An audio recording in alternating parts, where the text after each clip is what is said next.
Hola chicos y chicas, ¿qué tal? ¿Cómo estáis? Espero que estéis muy bien y haciendo muchas cosas diferentes en casa con vuestros familiares. A ver, sabéis lo importante que es para vosotros hacer un poquito de ejercicio cada día. Por eso os voy a mandar un vídeo en el que sale una chica que es fisio como yo haciendo unos ejercicios. Son ejercicios muy sencillos que podréis hacer con vuestros familiares. No os preocupéis si alguno de ellos no podéis hacerlo, ¿vale? Lo importante es que lo intentéis y que cada día hagamos un poquito de ejercicio.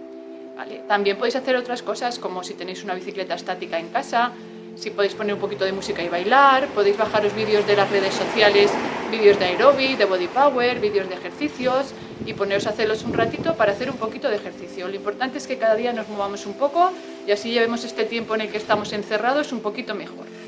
Después de cada ejercicio podemos hacer, o bueno, en algún otro momento del día que os apetezca, podemos hacer relajación.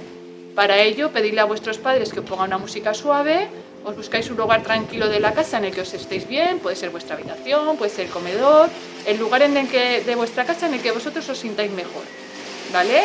Simplemente nos tumbamos en esa posición en la que nos encontramos más cómodos, que todos conocéis porque la practicamos muchas veces en el gimnasio, cerramos los ojos, escuchamos la música y respiramos con tranquilidad, escuchando la música e imaginándonos en ese lugar donde nos sentimos tranquilos y relajados.